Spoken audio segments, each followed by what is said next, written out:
Well, hello, good morning and everything. I'm kind of getting ready to get my kayak out and go salmon fishing. And I've never actually fished for salmon out of this thing. I've caught some trout.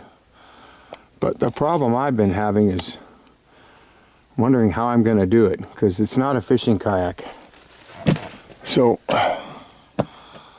I have actually done a little rod holder here. This is a Delta, right? And I don't think you should actually do what I just did. But here, this is a rod holder. I didn't use any marine adhesive or anything.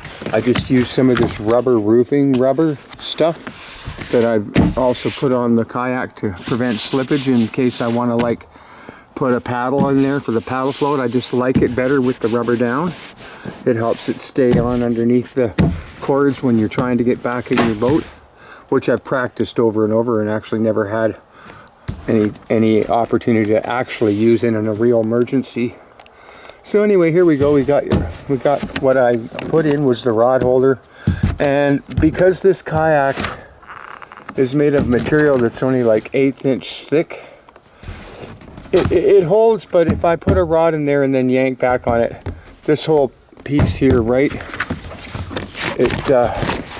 See how it springs? It's not exactly the best way to put a rod holder in if you're going to catch a fish, but I'm finding this is just great for a place to put the rod.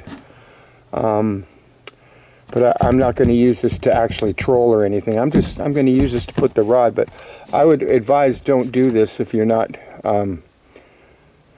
willing to damage your boat. I don't know if I've damaged it, but it's springy, and that to me means, well, it's, you know, you don't want to get a whale on there.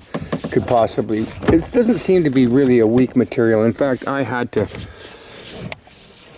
repair this on the side with fiberglass, because on both sides too, it cracked right in there, because when I'm using the skirt,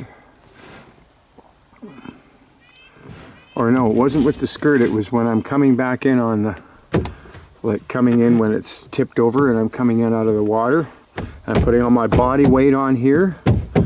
I got a little hairline fracture right in there on that side, and the same exact, almost same thing on the exact other side, so, which is over there. I don't know if you can see it or not, but yeah. Yeah, so we do have a rod holder now on a Delta kayak. I don't think anyone's ever done that. And I'm actually thinking, you know, this could possibly work out if I go inside the bilge, right? Because this is inside the back bilge, and it goes down, doesn't even hit the floor.